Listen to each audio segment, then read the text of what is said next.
Hello everyone, कैसे हैं आप सभी। स्वागत है आपका हमारे यूट्यूब चैनल के ऊपर। और आज हम क्लास 9 का चैप्टर नंबर 3 जिसका आपका बेसब्री से इंतजार था वो हम आज लेकर आ गए हैं। और ये न्यू एनसीईआरटी जो कि आपका 2026 सेशन का है। और ये आपके आने वाले एग्जाम में आने वाला है ये चैप्टर। बहुत सारे कमेंट्स आ रहे थे जिसके ऊपर मैंने क्या किया, ये वीडियो रेडी किया, ये अपना पीपीटी रेडी किया। उसके बाद जो है मैं आज ये वीडियो लेकर आ रहा हूँ। ठीक है, आइए स्टार्ट करते हैं। और चैप्टर 1 चैप्टर 2 यूट्यूब पे डाल चुका है मैंने। और पार्ट 1 दोनों का डाला हुआ है, पार्ट 2 आने वाला है। जैसा आपका रिव्यू रहेगा वैसा वीडियो आ जाएगा। ठीक है, तो कहीं ना कहीं आप लोग कमेंट कीजिए और जो है कि उसका पार्ट 2 जल्द से जल्द आ जाएगा। ठीक है, तो चलिए आज हम स्टार्ट करते हैं बिना देरी के चैप्टर 3 को। और मोस्ट इंपॉर्टेंट ये चैप्टर है हमारा, चैप्टर 3, जिसका नाम है atmosphere and climate. Atmosphere and climate, ये थर्ड चैप्टर है हमारे इस न्यू एनसीईआरटी 2026 का। ये थर्ड चैप्टर है हमारा। तो आइए स्टार्ट करते हैं बिना देरी के। तो चैप्टर का सबसे पहले हम लोग क्वेश्चन डिस्कस करेंगे कि कौन से क्वेश्चंस जो हैं बहुत मतलब ज्यादा एस्पेक्टिव जो है एग्जाम में पूछे जाने वाले हो सकते हैं। तो फर्स्ट क्वेश्चन है हमारा कि what is the composition of the atmosphere. देखिए, अभी तक हमने क्या देखा कि अर्थ के बारे में पहले पहले चैप्टर में पढ़ा। उसके पहले चैप्टर में पढ़ा था हमने सोशल साइंस क्या होता है उसके बारे में। अब हम लोग उसके बाद पढ़े अर्थ के बारे में। फिर अब थर्ड चैप्टर जो है अर्थ के चारों तरफ एक एटमॉस्फेयर है उसके बारे में जानेंगे। अर्थ के चारों तरफ एक ब्लैंकेट का है, एक लेयर बना हुआ है, उसके बारे में जानेंगे, है ना। और उस लेयर के अंदर कैसे कैसे क्लाइमेट्स हैं, कैसे कैसे वेदर कंडीशन होते हैं, वो सब भी हम लोग जानेंगे। चलिए, तो इस फर्स्ट क्वेश्चन में हम लोग को क्या देखने को मिलेगा कि एटमॉस्फेयर के कंपोजिशन के बारे में, यानी एटमॉस्फेयर में किन किन चीजों को पाया जाता है, एटमॉस्फेयर किन किन चीजों से बना हुआ है, ये जानेंगे। सेकंड क्वेश्चन जानेंगे कि how do the different layer of the atmosphere affect the planet earth. और अगर हम लोग पढ़ेंगे कंपोजिशन के बारे में, उसके साथ साथ हमारे एटमॉस्फेयर के जो लेयर्स हैं उसके बारे में भी जाने कि ये डिफरेंट डिफरेंट टोटल 5 लेयर है, पांचों लेयर के बारे में जानेंगे कि कैसे वो अर्थ के प्लैनेट को अफेक्ट करता है, अर्थ प्लैनेट को अफेक्ट करता है, ये भी जानेंगे। तो सेकंड क्वेश्चन ये। थर्ड क्वेश्चन क्या है कि what is the mechanism of monsoon. Monsoon कैसे काम करता है, मॉनसून आता कब है जाता कब है ना, ये भी जानेंगे हम लोग। मॉनसून के फैक्टर क्या क्या है। How can we reduce our carbon footprint, हम अपने कार्बन फुटप्रिंट को कैसे रिड्यूस कर सकते हैं। और फुटप्रिंट के बारे में हम लोग आगे भी जानेंगे, यहाँ भी डिस्कस कर लेते हैं कि total amount of green house gases, कौन सा गैसेस भाई, ग्रीन हाउस गैसेस। उसमें कौन से गैस आते हैं, कार्बन डाइऑक्साइड, मीथेन, है ना, वेपर, वाटर वेपर, ये सारे generated by the generated by our action, यानी कहीं ना कहीं ये ह्यूमन एक्टिविटीज की वजह से जनरेट होता है, जिसके वजह से ये ग्रीन हाउस गैस कहलाता है।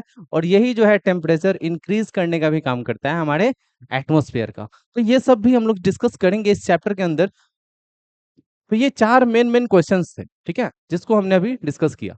अब हम लोग इस क्वेश्चंस के आंसर के ऊपर डिस्कशन करेंगे। तो आइए अंदर हम लोग घुसे हैं चैप्टर के अंदर। और पहले इसको हम लोग डिस्कस कर लेते हैं, इसको और इसको, ये तीन टॉपिक्स हैं, इसको भी डिस्कस कर लेते हैं। क्या बोल रहा है कि can you imagine what would happen if there were no atmosphere. क्या आप इमेजिन कर सकते हो कि बिना एटमॉस्फेयर के हमारा अर्थ का सराउंडिंग कैसा होगा। इमेजिन करो कि अर्थ का सराउंडिंग बिना एटमॉस्फेयर के है। क्या उस इमेजिनेशन में हम लोग हैं, नहीं है, क्योंकि इमेजिनेशन ही गलत किया है। क्योंकि अगर हम लोग इमेजिन कर रहे हैं तो कहीं ना कहीं हम लोग एग्जिस्ट करेंगे तब तो इमेजिन करेंगे। तो एटमॉस्फेयर में ही हम लोग एग्जिस्ट कर सकते हैं, एटमॉस्फेयर ही नहीं है तो हम लोग एग्जिस्ट नहीं करेंगे। तो फिर इमेजिन करने का क्या मतलब, ठीक है।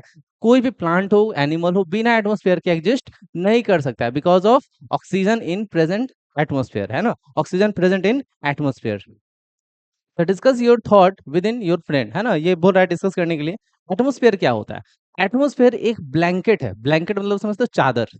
जैसे हमारा अर्थ है, अर्थ के ऊपर एक ब्लैंकेट है। जस्ट लाइक जैसे हमारा मान लेते हैं आलू, आलू है ना, आलू, आलू एक सॉलिड पार्ट है, उसके ऊपर एक पतला सा लेयर है, किस चीज का, छिलके का।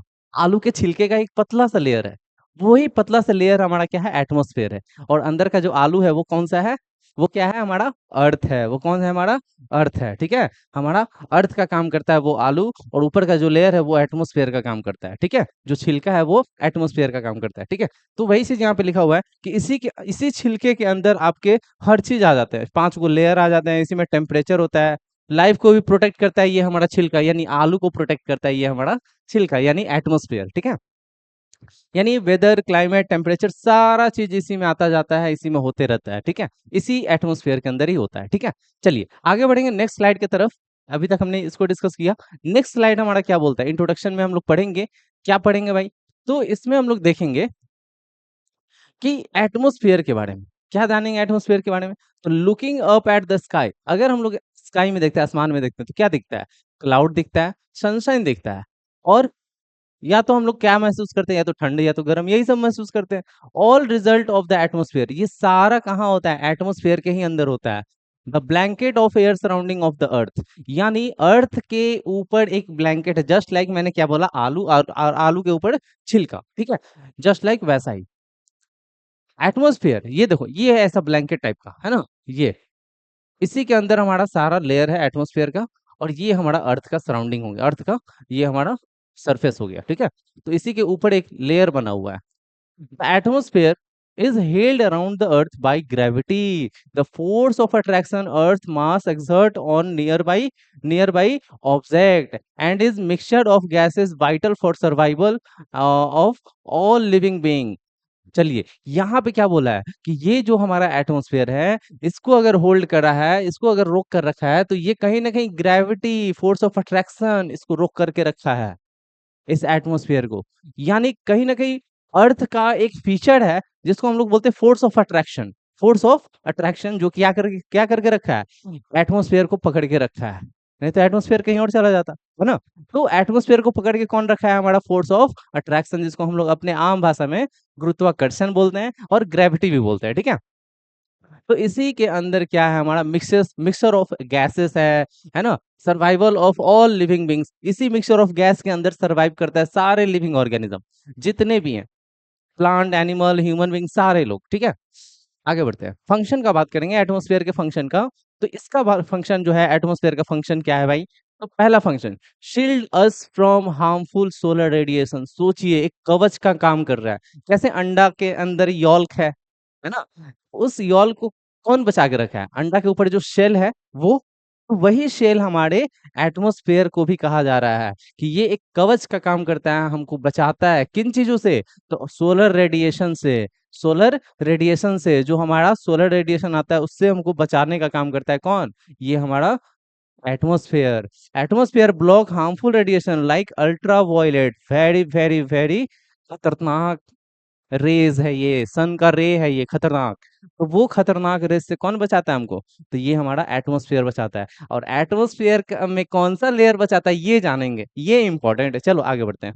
सेकंड पॉइंट, सेकंड एटमॉस्फेयर का फंक्शन क्या है भाई? तो रेगुलेट अर्थ टेम्परेचर। अर्थ के टेम्परेचर को भी रेगुलेट करने का काम कौन करता है? हमारा एटमॉस्फेयर करता है। ये क्या करता है भाई? तो ट्रैप करता है सन्स के एनर्जी को, और प्रिवेंट करता है हमको किससे?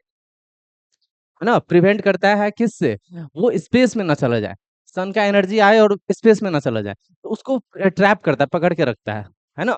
तो कहीं ना कहीं हमारे एटमॉस्फेयर का बहुत ज्यादा योगदान है हमारे लाइफ एग्जिस्ट करने में। ठीक है, थर्ड पॉइंट क्या है? कि influence weather and climate system, है ना? वेदर और क्लाइमेट सिस्टम को क्या करता है? इन्फ्लुएंस करता है ना?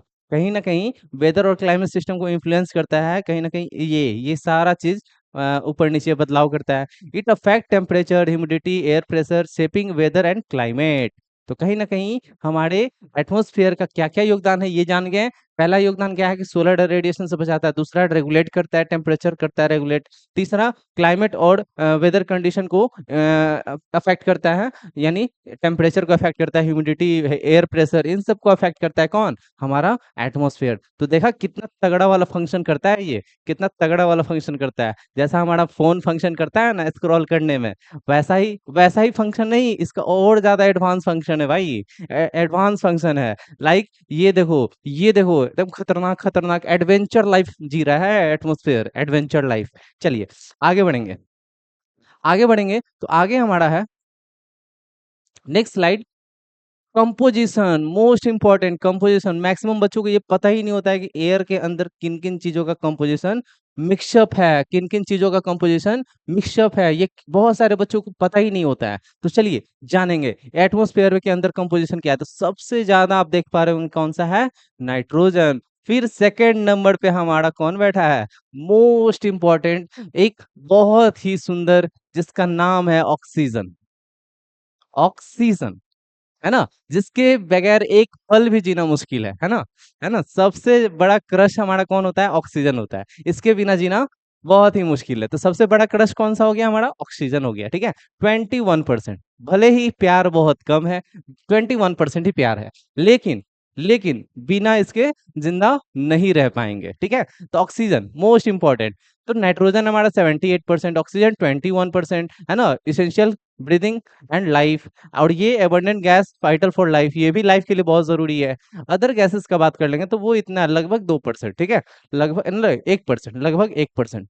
तो ये 1% में कार्बन डाइऑक्साइड है 0.04, आर्गन है 0.93, है ना, helium, neon, krypton, xenon, ozone, hydrogen, ये सब मिला करके 0.03% है। यानी ओवरऑल अगर देखा जाए तो ये वाटर पेपर भी है हमारा 0.1 से 0.4%। इन सबको मिला दिया जाए तो ये हो जाता है 100%, जो कि हमारा एयर का कंपोजिशन है। एटमॉस्फेयर में जो एयर है उसका कंपोजिशन, इसमें डस्ट पार्टिकल भी है ना, डस्ट पार्टिकल भी है। तो ये हमारा एयर का कंपोजिशन हो गया, जो कि हाइट के अकॉर्डिंग चेंज भी होते रहता है ना, हाइट के अकॉर्डिंग। जैसे मान लो ऑक्सीजन नीचे ज्यादा ऊपर कम होगा, है ना। जैसे बहुत सारे लोग पर्वत पे चढ़ते हैं, पहाड़ पे चढ़ते हैं, तो नीचे में ऑक्सीजन है बहुत ज्यादा, लेकिन ऊपर में ऑक्सीजन क्या हो जाता है, कम हो जाता है। जिसके वजह से लोग क्या करते हैं, सिलेंडर लेकर जाते हैं पीठ के ऊपर, ऑक्सीजन सिलेंडर, है ना, ऑक्सीजन सिलेंडर लेकर जाते हैं पीठ के ऊपर। तो कहीं ना कहीं ये मोस्ट इंपॉर्टेंट गैस है हमारे लिए जीने के लिए, है ना।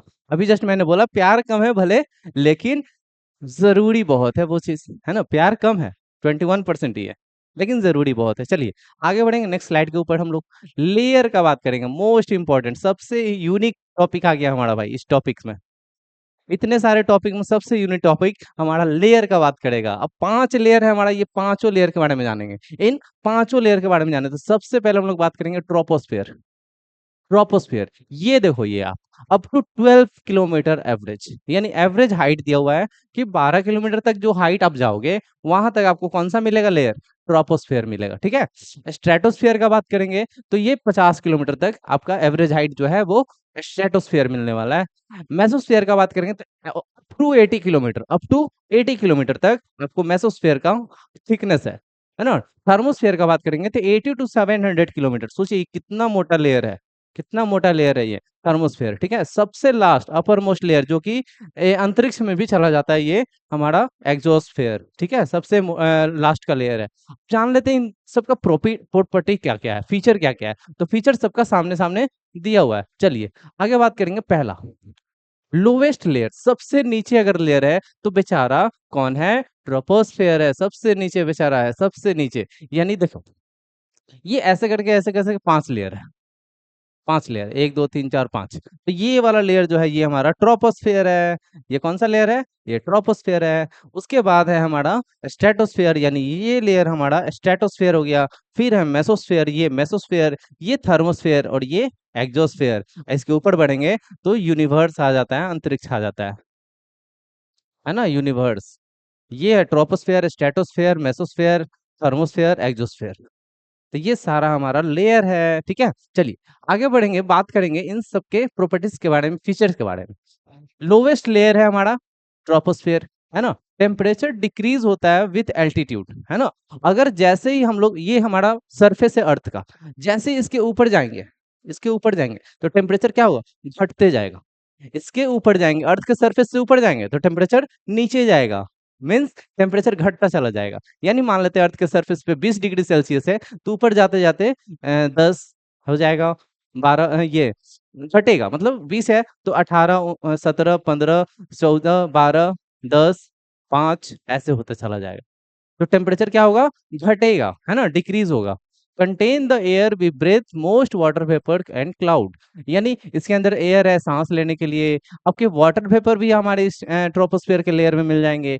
क्लाउड का फॉर्मेशन भी इसी में होता है। वेदर का सारा कंडीशन इसी के अंदर होता है, चाहे बारिश हो, कुहासा हो, ओला गिरे, कुछ भी हो, सारा इसी में होता है, सारा चीज इसी में होता है। और इसको सेपरेट करता है कौन? ट्रोपोपॉज। ट्रोपोपॉज। अब ये देखो, ये हमारा है थर्मोस्फेयर। थर्मोस्फेयर से जैसे ही, हम लोग एंट्री करेंगे स्ट्रेटोस्फेयर में, तो उसका जो बॉर्डर है ना, बॉर्डर बॉर्डर पॉइंट, वही है ट्रोपोपॉज। जहां जहां थर्मोस ये ट्रोपोस्फेयर खत्म होगा, वहीं पे ट्रोपोपॉज जो है हमारा एक तरह से बॉर्डर का काम करता है, और फिर एंट्री हो जाता है किसमें? स्ट्रेटोस्फेयर में, सेकंड लेयर में। ठीक है, तो ये देखो सेकंड लेयर का काम क्या है। तो फ्री ऑफ क्लाउड, यहाँ पे कोई क्लाउड नहीं होता, कोई वेदर कंडीशन नहीं होता है, हवा पानी कुछ नहीं होता है यहाँ पे। यहाँ पे एकदम शांति का माहौल है, जिसकी वजह से यहाँ पे फ्लाइंग यानी जहाज उड़ाना मुश्किल नहीं है, बहुत आसान है। इसीलिए जो भी एरोप्लेन होता है, ये सब होता है, सारा एक्टिविटी उसी के अंदर होता है। ठीक है, ozone layer most important layer है भाई, मोस्ट इंपॉर्टेंट लेयर, जो कि हमारा स्ट्रेटोस्फेयर के अंदर ही मौजूद है। स्ट्रेटोस्फेयर, स्ट्रेटोस्फेयर के अंदर ही ओजोन लेयर है हमारा। ओजोन लेयर जो है ये क्या करता है? फिल्टर करता है, फिल्टर। जैसे चाय छन्नी को कैसे हम लोग छान लेते हैं छन्नी से, वैसे ही ये छन्नी जो है हमारा किसको फिल्टर करता है? UV radiation, ultraviolet radiation को, जो कि बहुत ही हार्मफुल है हमारे लिए। स्किन के ऊपर अगर ये पड़े ना, तो ये स्किन कैंसर तक कर सकता है। तो इसलिए ये बहुत ही इंपॉर्टेंट है हमारा ओजोन लेयर का होना। ठीक है ना? इसको भी सेपरेट कर रहा है स्ट्रेटोपॉज। स्ट्रेटोपॉज जैसे ये ट्रोपोपॉज इसको सेपरेट करता था ट्रोपोस्फेयर को, उसी तरह स्ट्रेटोस्फोर्ड इसको सेपरेट करेगा स्ट्रेटोस्फेयर को। ठीक है, यानी स्ट्रेटोस्फेयर जहां पे खत्म होगा, वहीं पे ये रहेगा हमारा स्ट्रेटोपॉज। ठीक है, चलिए थर्ड लेयर है हमारा मेसोस्फेयर। मेसोस्फेयर, इसका काम क्या है? Temperature decrease with altitude. Altitude बढ़ेगा तो टेम्परेचर घटेगा। कहाँ पे? मेसोस्फेयर के अंदर। एल्टीट्यूड, टेम्परेचर घटेगा अगर एल्टीट्यूड बढ़ेगा। Most meteoroids entering from space burn off here. जितने भी ओला गिरता है ना ऊपर से, है ना, अंतरिक्ष से बहुत सारे मेट्रोइड एस्ट्रॉइड आता है, वो सारा जल करके खाक हो जाता है। किस जगह पे? तो मेसोस्फेयर। कहाँ पे? मेसोस्फेयर में ही जल के खाक हो जाता है। इसलिए हम लोग को लगता है कि टूटता तारा दिख रहा है। क्या दिख रहा है? टूटता तारा दिख रहा है ना? ऐसा लगता है, लेकिन वो टूटता तारा नहीं है, क्या है हमारा? मेट्रोइड्स है, मेट्रोइड्स है। ठीक है, चलिए थर्ड हो गया। अब हमारा फोर्थ का बात करेंगे, थर्मोस्फेयर। ठीक है, thermosphere. Temperature rises rapidly, absorb X ray and UV radiation. Most important, इस लेयर में क्या होता है कि टेम्परेचर जो है ना बहुत तेजी से बढ़ता है, बहुत तेजी से, रैपिडली, है ना। और ये एब्जॉर्ब करता है किस चीज को? एक्स रे और यूवी रे, दोनों को एब्जॉर्ब करता है। और ये रिफ्लेक्ट करता है किस चीज को? रेडियो वेव्स को, है ना। रिफ्लेक्ट करता है रेडियो वेव्स को, जिसके अंदर कंटेन होता है आयनोस्फेयर। इसी लेयर के अंदर कौन सा लेयर है? आयनोस्फेयर, थर्मोस्फेयर के अंदर। जैसे हमने क्या पढ़ा कि स्ट्रेटोस्फेयर के अंदर ओजोन लेयर है, उसी तरह थर्मोस्फेयर के अंदर आयनोस्फेयर लेयर मौजूद है। Site of auroras, northern southern light. अब ये ऑरोरस क्या होता है भाई? क्वेश्चन अगर पूछ देगा तो क्या बताएंगे? तो ऑरोरस को समझने के लिए हम एक अच्छे से स्लाइड लाए, अगले स्लाइड में देखेंगे। और देखो लास्ट वाला, पहले इसको जान लेते हैं, फिर ऑरोरस को समझ लेंगे। एक्सोस्फेयर, एक्सोस्फेयर क्या है? तो वेरी थिन एयर, बहुत ही पतला लेयर है ये, इसमें thin air light gases like helium and hydrogen. एक एक पतला सा लेयर है जिसके अंदर कौन से गैसेस हैं? हीलियम और हाइड्रोजन। हीलियम और हाइड्रोजन, ये लाइट गैस है, बहुत ही हल्का होता है। तुरंत देखते हो ना, बलून के अंदर हीलियम गैस भरा जाता है और ऊपर उड़ जाता है वो, है ना। वो नीचे अगर हम फूक करके भरते हैं तो वो नीचे रह जाता है, क्योंकि वो भारी एयर होता है जो हम लोग फूक के भरे। और जो ऊपर उड़ गया यानी हीलियम गैस है उसके अंदर। ठीक है, हीलियम गैस है। Space escape into space due to weak gravity. और ये जो गैस है ना, हीलियम और हाइड्रोजन, ये तुरंत यूनिवर्स के ऊपर चला जाता है, ऊपर उड़ जाता है। क्यों? क्योंकि ये ग्रेविटी के पकड़ में नहीं होता है। ठीक है, चलिए अब हम लोग जानेंगे ऑरोडस क्या होता है। ऑरोडस, हाँ ये रहा ऑरोडस। अच्छा ये रहा ऑरोडस।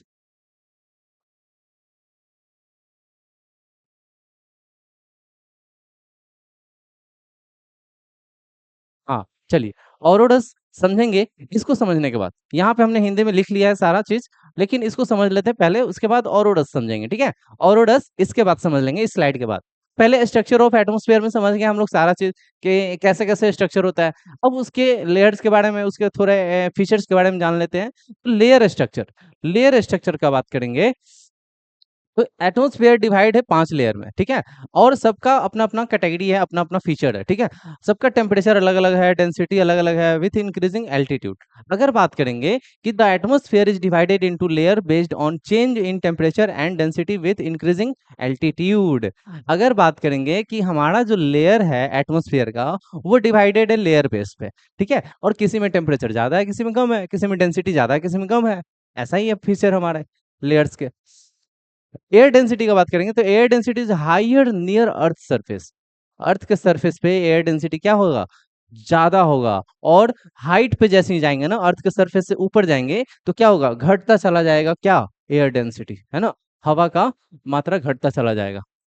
इंपॉर्टेंट नोट, यहाँ पे ये इंपॉर्टेंट नोट क्या है भाई, तो temperature decrease with altitude only in the troposphere and mesosphere.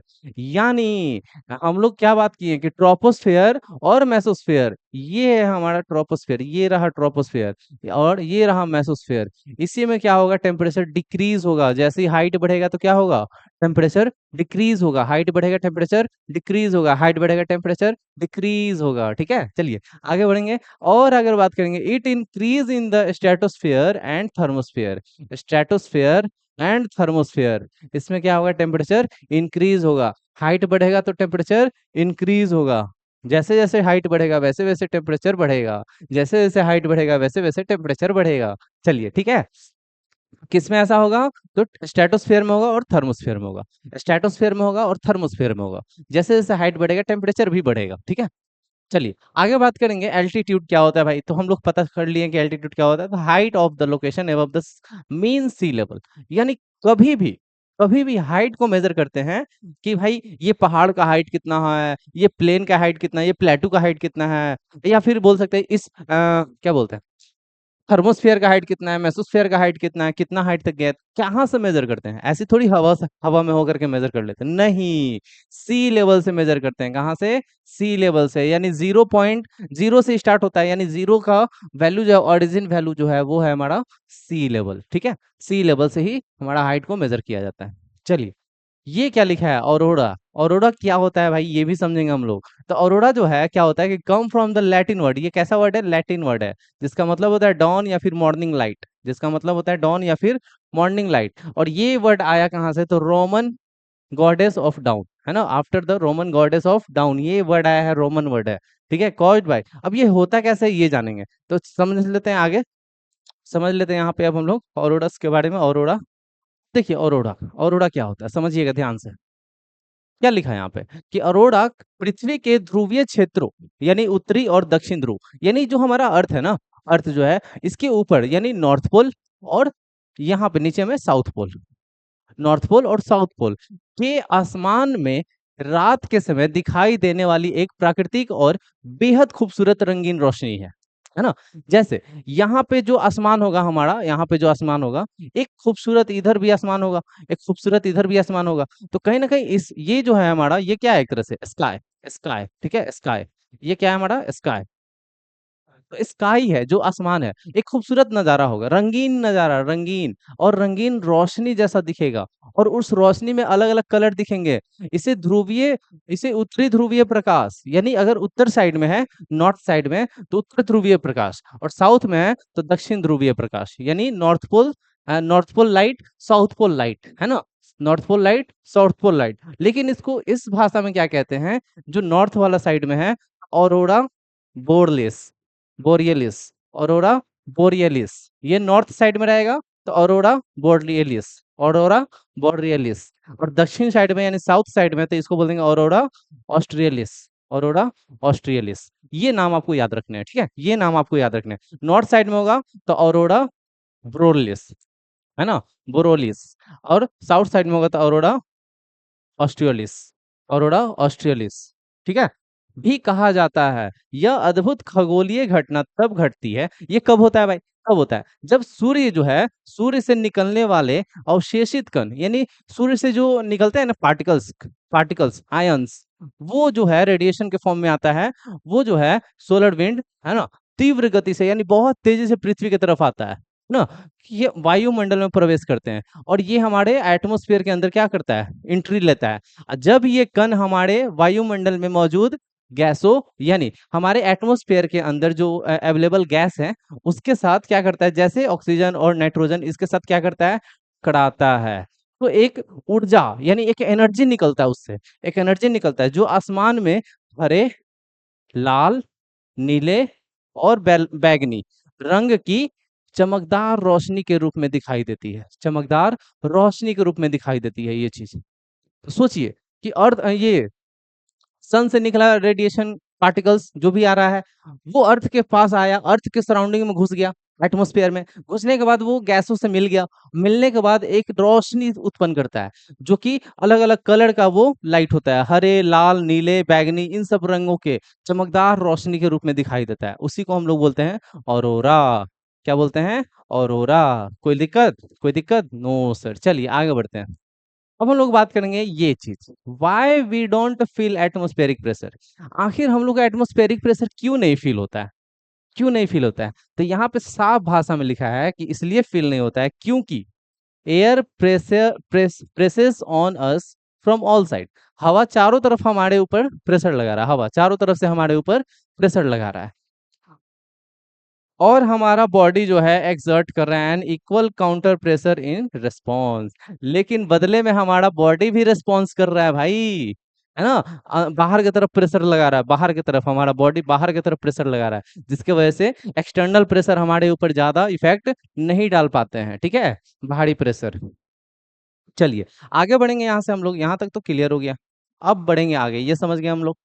पढ़ेंगे हम लोग वेदर एंड क्लाइमेट के बारे में। मोस्ट इंपॉर्टेंट है भाई, मोस्ट इंपॉर्टेंट है। क्यों भाई? क्योंकि हम लोग के चारों तरफ कहीं ना कहीं कोई ना कोई वेदर है, कोई ना कोई क्लाइमेट है। कहीं ना कहीं उसको समझना भी तो जरूरी है कि कौन सा वेदर चल रहा है, कौन सा क्लाइमेट चल रहा है। तो आइए भारत के बारे में भी जानेंगे और पूरी दुनिया के बारे में भी जानेंगे। वेदर, वेदर क्या होता है पहले ये समझेंगे। तो वेदर जो है ना घंटों घंटों में बदल सकता है, दिन दिन में बदल सकता है ना, मिनटों में भी बदल सकता है। अभी बारिश हो रहा है तुरंत रुक भी जाए, धूप हो जाए तुरंत, ऐसा भी हो सकता है। तो कंडीशन जो है ना एटमॉस्फेयर के अंदर ऐसा हो सकता है कि घंटों घंटों में बदल जाए, दिन दिन में बदल जाए। आज बारिश हुआ तो कल बारिश नहीं होगा, आज अगर धूप है तो कल हो सकता है बारिश हो जाए, है ना। बिन मौसम बरसात हो सकता है किसके अंदर, वेदर के अंदर, ठीक है। Can change significantly from day to day. चलिए वेदर समझ गया, अब समझेंगे क्लाइमेट के बारे में। क्लाइमेट क्या होता है? तो the average weather condition of a place over a long period, यानी वो वेदर कंडीशन जो कि एक ही जगह पे बहुत बड़े एरिया में, लार्ज स्केल में, बहुत बड़े एरिया में एक ही जैसा क्या है वेदर है, तो वो कहलाएगा क्लाइमेट। लेकिन वो कंडीशन फॉलो करेगा कि 30 साल या फिर 30 साल से ज्यादा दिन तक रहे वो वेदर, 30 साल रहे या फिर 30 साल से ज्यादा दिन तक रहे वो वेदर, तभी वो क्लाइमेट कहलाएगा, ठीक है ना। ओवर अ लार्ज एरिया, बहुत बड़े एरिया का बात करेगा। So the long term pattern of weather, है ना, किसी एक वेदर का लॉन्ग टर्म पैटर्न चले तभी।